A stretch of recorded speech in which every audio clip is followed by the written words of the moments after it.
Allô Sophie, Allô, comment ça va? très bien. Oui, bienvenue pour un nouvel épisode d'Aller-Retour.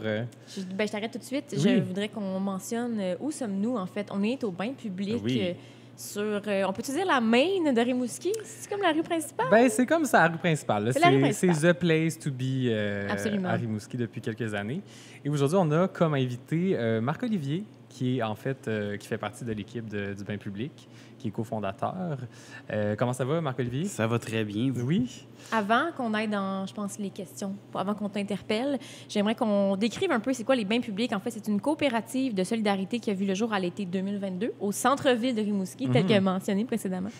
Et donc, c'est un cabaret culturel où on peut y voir plusieurs spectacles durant l'année avec une programmation très variée qui offre une vitrine très importante aux artistes émergents ou plus nichés. Est-ce que c'était une bonne description, Marc-Olivier? Oui, ça convient. Ça fait le tour? Je pense que il y a aussi un volet qui est assez communautaire aussi. C'est un endroit de rencontre pour tout le monde qui est assez inclusif, puis aussi où on fait pas que des événements culturels, mais ou culturels au sens large, dans le sens qu'il va y avoir des organismes qui vont aussi profiter de la salle, soit gratuitement, soit à faible coût, pour pouvoir organiser des trucs qui rassemblent les gens. Là. Fait qu'il y a comme ce volet-là aussi. Puis c'est pas juste des shows de musique, parce que hier, on est venu, puis c'était la Ligue d'improvisation. Oui, fait qu'on exact, a vraiment plusieurs... Il y a de tout. Oui, vraiment, de Il y a des tout. soirées spéciales et tout. Il y a du karaoké. Ouais. Mais ben, si on parle un petit peu de ton background, toi, c'est les études qui t'ont amené ici parce que tu n'es pas natif de Rimouski, c'est Non, ça? exact. Je viens de la Mauricie. OK. Mais je suis venu faire une maîtrise en géomorphologie côtière, fait que, mettons, en géographie, OK. études des plages. J'étudiais les plages. Puis c'est ça. C'est pas mal le spot pour faire ça à Rimouski. Fait que je suis venu pour ça. Puis finalement, j'ai un peu bifurqué. Mais je me demandais, en fait, si là, pour l'été qui s'en vient, vous êtes plus établi, vous avez votre clientèle, tout ça, est-ce que vous allez profiter des événements qui se passent à Rimouski pour peut-être, je sais pas, est-ce que vous avez des collaborations avec les festivals ou est-ce que vous allez comme, je sais pas, avoir des choses spéciales durant le festival de jazz de Rimouski? Jazz. Oui, Festival Jazz, on fait des collaborations avec eux autres. Il y a d'autres trucs qui sont en discussion, tu sais, puis après ça, on va avec les terrasses Cogeco aussi, il y a des trucs qui se passent, puis oui, tu sais, là, l'été, justement, c'est une autre adaptation parce qu'il y a quand même une partie de la population de Rimouski qui part, qui s'en va. Les étudiants, oui. ouais. C'est ça. Puis il y a du tourisme qui arrive, puis du monde qui arrive pour travailler pour l'été aussi. Fait qu'il y a comme un switch. Fait que, tu sais, on fait moins de shows, en fait. Puis le monde, il chill dehors, je pense que c'est vraiment Oui, ça bien qui aussi, arrive, là. je comprends. Fait que là, c'est comme, justement, là, c'est notre deuxième été. Fait qu'on essaie, on dit, bon, un peu moins de shows. Malheureusement, pour certains, un peu moins de groupes émergents, un petit peu plus de noms un peu plus établis pour convaincre les gens de pas aller chiller sur la plage, de venir chez nous, tu sais. Mais... c'est après mais ouais, l'apéro fait sur que- la plage, on vient ici, dans le Ah fond. ouais, Mais c'est ça. Puis on a là, fait les shows plus tard un t'sais. peu cet été aussi. Là, c'est ça. Fait qu'on teste des affaires. Ouais. Mais ouais, fait que c'est ça. C'est de l'adaptation pour cet été, on va voir. Mais oui, un peu de collaboration, un peu d'essai. Ben, clairement, il y a la place pour ça. Là, ouais. Ouais. Oui, puis en fait, si on retourne précisément avec justement Rimouski, le territoire, est-ce que tu as un attachement quelconque avec l'endroit? Tu sais, vu que tu viens pas nécessairement d'ici, ça fait pas 10 ans que tu es là. Est-ce qu'il y a quelque chose à Rimouski que tu retrouves puis que tu apprécies beaucoup puis que tu dis c'est pour ça que je reste ici, genre? Mais moi, mettons, un des trucs, je pense, qui dès le début, on dirait, tu sais, moi, je viens vraiment d'un petit village à Saint-Mathieu. Je suis habité à Montréal, qui est comme, bon, l'opposé L'inverse, complètement. Puis là, en venant ici, je trouvais que j'avais trouvé un bel équilibre de... C'est quand même une ville, c'est vivant, il se passe des affaires, mais tu fais pas long, puis tu te retrouves tranquille. Je veux dire, si tu vas, même si tu es en ville, sur le bord de l'eau, il y a comme de quoi qui t'apaise vraiment beaucoup. Puis après ça, ben, tu marches 10 minutes de plus, puis tu es rendu sur le sentier du littoral dans le bois. Oui, c'est ça. Tu sais, puis après ça, tu peux extrapoler, dire, bon, ben, en 15 minutes, je suis au Bic ou à Sainte-Luce, puis là, tu peux aller comme ça en augmentant ton rayon, mais la nature est vraiment à proximité, malgré le fait qu'il y a une vie vivante. Puis, I guess, parce que c'est aussi la plus... la genre de métropole de l'Est. Ouais. Tu sais, il y a comme... c'est vivant, tu sais, puis justement, il y a... Ben, autant les étudiants que les restes. Je sais pas, il y a une vibe qui fait que le monde est le fun à Rimouski, puis c'est full vivant. Fait que tu avais un besoin de reconnecter avec les... Parce que là, tu parlais de Saint-Mathieu, c'est comme plus dans le coin de la Mauricie, fait qu'il y a quand même des grands espaces. Ouais, c'est dans le bois. Fait que tu avais là, ce ouais. besoin-là de retrouver ces grands espaces-là. Ouais, je pense que oui. Je pense que j'aime les deux. Tu sais. J'aime être en nature, j'aime les grands espaces, oui, mais j'aime aussi la vie nocturne. J'aime ça sortir, voir le monde, tu sais. Puis je pense qu'à Montréal, ça venait... ça venait qu'à me rusher après après un mois à Montréal, je suis genre, il faut que je sac mon camp d'ici, là, parce que genre, je trouvais que ça pesait, tu sais. Ouais. Parce que si je l'ai pas, parce que si j'en ai besoin, c'est facile d'accès. Mais tout est facile d'accès. Autant, C'est ça. Puis autant le party que la nature. C'est ça. Fait que qu'est-ce que tu dirais que tu as réussi à retrouver? Parce que tu as aimé quand même Montréal un peu, justement, pour le nightlife, si je peux dire.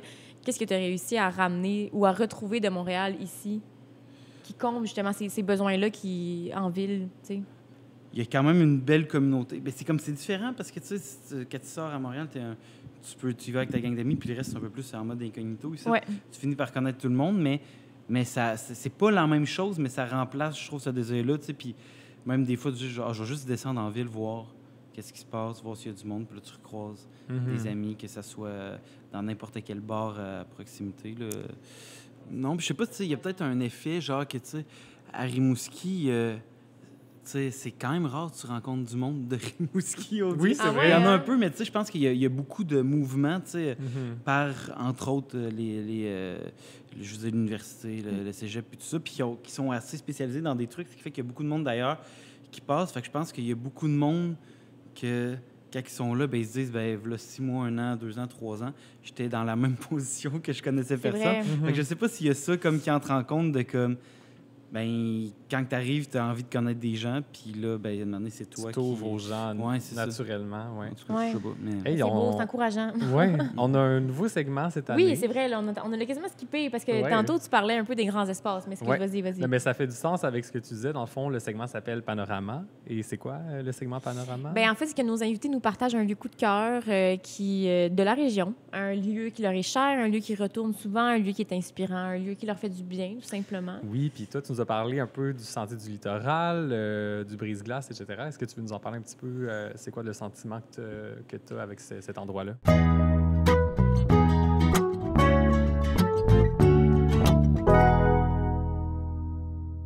Oui, ben moi, je pense que j'aime, c'est l'accessibilité, là, mettons, Tu te retrouves un peu à une convergence de la ville et de la nature, là, au Brise-Lames puis au Sentier du littoral. Tu as la promenade qui fait tout le long de Rimouski qui est bétonnée, c'est le fun, tu sais, mais quand tu arrives dans le bout du Brise-Lames, ben là, tu es à l'intersection de cette promenade-là puis du sentier qui part. Puis c'est juste une petite marche, c'est juste 100 marches du centre-ville, fait que c'est accessible, mais tu peux bifurquer vers le sentier du littoral, puis là, vraiment sentir que tu n'es plus en ville. Mais ça me permet d'avoir ma dose de nature facilement. Tu finis ta journée, whatever, c'est quoi, que tu aies travaillé ou que tu aies fait n'importe quoi, tu es comme, hey, je vais juste descendre, genre, sur le bord de l'eau, puis que ce soit pour chiller, boire une petite canette ou pêcher, whatever. C'est vraiment facile d'accès, fait que je pense que j'aime bien ça, pour ça.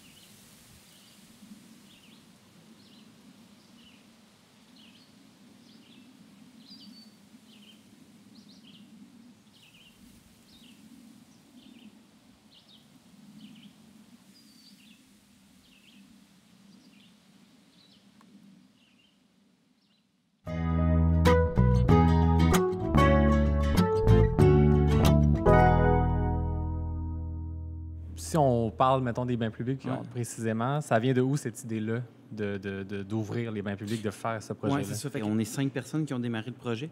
Okay. Puis, au départ, je pense qu'on avait toutes des envies un peu de chacun de notre bord, puis il y a des contextes qui ont fait qu'on s'est rencontrés puis qu'on a décidé de monter le projet ensemble. Fait que c'est ça. Bon, on était plusieurs, tu sais, puis je pense que le truc commun, c'était un peu qu'il manquait d'une salle de proximité, une salle plus petite aussi qui est abordable, accessible autant pour les artistes que pour le public. Là. Tu sais, avant qu'on vienne s'installer, il y avait déjà eu des initiatives passées qui n'étaient plus vraiment là. Mais mettons une salle professionnelle, mais qui est plus petite, il n'avait pas. Fait que sinon, ça startait à 250 places finalement. Fait que tout ce qui est artiste plus émergent ou même organisme qui veut louer une salle, bien, plus que ta salle est grosse, plus ça coûte cher à opérer. Fait que ça ne devient pas accessible, pas parce que l'organisme ne le rend pas, mais parce que les coûts sont trop grands pour la salle en tant que telle. Fait que c'est ça. Je pense que ça venait remplir un besoin qu'on sentait. Là, bien, clairement, parce que c'est quand même... Tu sais, moi, je pense que j'avais pas réfléchi à ça, tu sais, que justement, pour les artistes qui sont plus émergents ou plus nichés, remplir une salle de 250 places et plus, bien, c'est vraiment un défi en région, surtout quand ils sont peut-être un peu moins connus, tout ça. Fait qu'en effet, je pense que c'est vraiment... Ça vient combler un besoin qui était clairement présent, parce que là, vous avez des programmations à l'année ici. Oui. Est-ce que tu peux nous parler un peu, parce que tu programmes, toi, en fait, plusieurs des artistes. Fait que est-ce que tu peux nous parler un peu de comment ça se passe, la programmation? Ben, c'est beaucoup de courriels. Ouais. Puis, c'est... Ben, je m'adapte aussi là-dedans. Là. Ça fait 1 an et demi maintenant que je fais ça. Je n'avais pas fait ça avant non plus. Mais je pense que l'idée, c'est de trouver, selon les périodes, une formule qui fonctionne avec le nombre de shows qu'on va faire, que ça soit diversifié. Puis justement, oui, il y a beaucoup de musique, mais qu'il y ait aussi d'autres types d'art en salle, comme des événements aussi, parce qu'on a la grande salle en arrière qui est la salle de 116 places, mais on a aussi une petite scène en avant. Fait que des événements qui sont encore plus... mettons, intime ou pour des spectacles encore plus de proximité, bien, on peut faire ça là. Fait que c'est de trouver un équilibre là-dedans qui fait qu'on fait que le public, en fait, va être au rendez-vous, tu sais, finalement. Quand même, il y a un mot qui m'échappe sur quelque chose, là, mais bref, puis c'est ça, puis que c'est ça, que ça soit diversifié, que le public soit au rendez-vous pour que ça soit le fun pour tout le monde. Puis, moi, genre... Mais parce que clairement, c'est plus le fun aussi pour l'artiste d'être devant une salle qui est pleine, mais plus petite, que d'être devant une salle il y a 2 rangées de combler, là. Fait que clairement aussi, ça crée aussi peut-être un lien plus avec le public. Je sais pas, est-ce que les artistes ont un peu donné... Ceux qui sont venus visiter les bains publics, est-ce qu'il y avait... C'est quoi les commentaires qui ressortaient après leur spectacle? C'est full bon à date, là. Honnêtement, j'ai souvent entendu. C'est un des meilleurs shows qu'on a fait, un des plus shows, plus le fun. Fait que c'est très le fun, autant pour des artistes plus émergents que des artistes plus établis qui sont passés ici. Je pense que ça vient... Tu sais, Rimouski, c'est pas si gros que ça non plus, là. C'est quand même la grande ville de l'Est, mais ça reste que... même pour remplir 100 quelques personnes à Rimouski, il faut que tu aies quand même un peu un nom de fête. Fait que, je pense que pour les artistes plus établis, ça donne vraiment une proximité qui est hot, que c'est plein de monde jam-pack. Ouais. Puis pour les artistes plus émergents, ben, même si c'est une trentaine de personnes, ben, ça file quand même. Il y a une vibe qui est le fun. T'sais. Puis, tu sais, c'est des artistes d'un peu partout qui viennent, autant de Montréal que, j'imagine, des autres régions. Fait qu'il y a un engouement de venir quand même à Rimouski sur les scènes du Bas-Saint-Laurent, etc. J'imagine que tu... Oui, effectivement. Ben, tu sais, c'est sûr qu'on essaye de faire le plus d'artistes locaux aussi. Après ça, c'est limité le bassin d'artistes locaux qu'on va avoir ici. Mais oui, il y a un engouement. Je pense qu'il y a beaucoup de monde qui m'écrivent, qui sont comme... que c'est vraiment ici qui veulent venir jouer, puis qui viennent d'ailleurs. Fait que c'est cool, tu sais. Puis il y a aussi beaucoup de monde qui me dit justement, hey, c'est hot parce qu'avant, ou même des agences, mettons, d'artistes qui ont plusieurs artistes avec eux, tu sais, ben dire, hey, c'était tellement compliqué avant parce que là, tu arrives à Québec, il y a quelques affaires dans le Camou, mais pas tout le temps. Puis là, tu disais, ben là, il fallait que tu flyes en Gaspésie, mais là, c'est un 4-5 heures, route, genre, ouais. 6 heures même de route, tu sais, que tu peux pas couper la route avec un show, fait que ça devient comme un arrêt qui est, en tout cas, pour certaines personnes, incontournable, parce que ça coupe bien la route, c'est le fun de faire des shows ici, puis c'est ça. Puis, justement, il y a beaucoup de salles qui, récemment, ont fermé, puis c'est très difficile, le milieu de la culture en ce moment. Est-ce que, justement, le format coopératif, ça aide, justement, à survivre dans ce monde-là? Ou c'est quoi, mettons, comment vous vous positionnez par rapport à ça? Je pense que oui, là. Je pense qu'il y a un des trucs qui aide, c'est que en étant une entreprise d'économie sociale, on a plus accès à des subventions de démarrage, mettons. Okay. Puis éventuellement au fonctionnement, là, ça fait pas longtemps qu'on existe, fait qu'on n'a presque pas eu de subvention encore, mais parce qu'il y a beaucoup de subventions que ça demande, mettons, 2 ans d'activité avant d'être éligible, mais ça s'en vient. Je pense oui, ça va nous aider. Mais vous êtes tout jeune aussi, là, vous êtes 2022. C'est votre, fait... votre 3e été qui débute, là, tu sais, clairement. Fait 2e même, parce qu'on a ouvert à la fin de l'été 2022. C'est sûrement que l'hiver, c'est la haute saison ça pour vos shows, genre je sais pas. automne, c'est bien... Ah ouais, hein? Le monde, il arrive à Rimouski, on dirait qu'il y a plein de nouveaux mondes qui arrivent, ils sont bien craqués, ils sont en déni qu'il faut qu'ils étudient parce que l'école est commencée.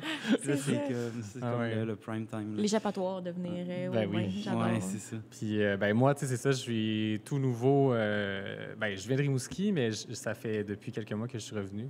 Et justement, de savoir qu'il y avait ce lieu-là de rencontre qui est les bains publics, on dirait que ça me donnait encore plus le goût de venir. Puis ça pesait vraiment dans la balance. Puis je savais qu'il y avait une communauté. Puis, tu sais, à Rimouski, c'était difficile avant de trouver des endroits où que tu sors, puis que c'est le fun, puis que tu te sens safe aussi, là, que c'est du monde qui te ressemble. Fait que moi, je sais que dans les dernières années, je venais justement prendre un verre ici, dans les 2 dernières années, en fait, c'est ça, vu que ça fait pas longtemps. Puis je sais que c'était un safe space. Est-ce que tu as un feedback, en général, des gens qui viennent ici, qui disent « Hey, ça me fait du bien de venir ici, je me sens à ma place. » C'est quoi, mettons, le feedback des gens? Ben oui, en fait, il y a 2 trucs, tu sais, c'est ça, c'est comme j'ai l'impression, en étant ouvert à tout le monde, ben là, ça fait qu'il y a plusieurs types de personnes qui viennent ici, mais aussi on garde quand même un espèce justement d'esprit de safe pour les gens, puis que ça soit un lieu sécuritaire le plus possible, là, ça reste, je veux dire, c'est un bar, là, fait que, tu sais, c'est un lieu de consommation, il peut arriver des trucs, mais on essaye de mettre en mesure des choses pour que ce soit le plus sécuritaire possible pour le monde, ce qui fait que c'est pas... mettons, puis c'est une coop à but non lucratif, là, fait que c'est vraiment pas les ventes à tout prix. S'il y a quelqu'un, même s'il consomme au bout, s'il est juste désagréable ou problématique, tu sais, on le gardera pas, là, tu sais. Pour ce qui est de la suite, toi, as-tu des projets en particulier qui s'en viennent personnellement autant que professionnellement, là, parlant? Oui, bien, c'est sûr qu'on a bien des projets futurs, là, ou bien plus. Là, quand on a démarré le projet, là, il y avait genre 28 volets, là, puis on était genre, ça va être hot. Puis là, on s'est rendu compte que c'était rushant. Beaucoup. C'était beaucoup. Fait qu'on a décidé de se concentrer sur la salle de spectacle, bar, resto, événement. Fait que là, c'est déjà comme pas mal. Mais on a 2000 pieds carrés qui servent à rien en ce moment en arrière. Fait que c'est un peu ça, tu sais... Quand, je ne le sais pas, mais depuis le début, c'est d'un plan de développer cette arrière-là pour faire... moi, j'aimerais bien ça, faire un studio d'enregistrement. Puis sinon, peut-être des locaux de pratique, mais c'est ça, c'est pas encore tout à fait seté sur ce qu'on va faire. On va aussi... Il y a d'autres organismes en ville, là, puis le but, c'est qu'on est en discussion avec eux pour voir, il y a plusieurs besoins pour les artistes à Rimouski, puis pour pas qu'on se pile ses pieds non plus les organismes, bien, qui prend quel volet, là, fait que on regarde ça. Moi, j'aimerais bien ça que ça se passe éventuellement, mais ça, c'est de l'énergie, des sous, tout ça. Fait que là, on se concentre sur ce qu'on a pour le moment, mais à un moment donné, il va y avoir plus. Ça va se passer. Ouais. Ben écoute, je pense que le temps passe vite. On voulait te remercier premièrement d'être venu au podcast Aller-Retour, puis de nous inviter chez toi, dans ton antre qui est les bains publics. Et merci Sophie pour merci à toi. Notre belle journée d'entrevue. Et merci à Ben, à la technique. Merci à Benjamin. Yes. Merci à vous, c'est bien le fun. On se retrouve pour un autre épisode bientôt. Bye. Merci.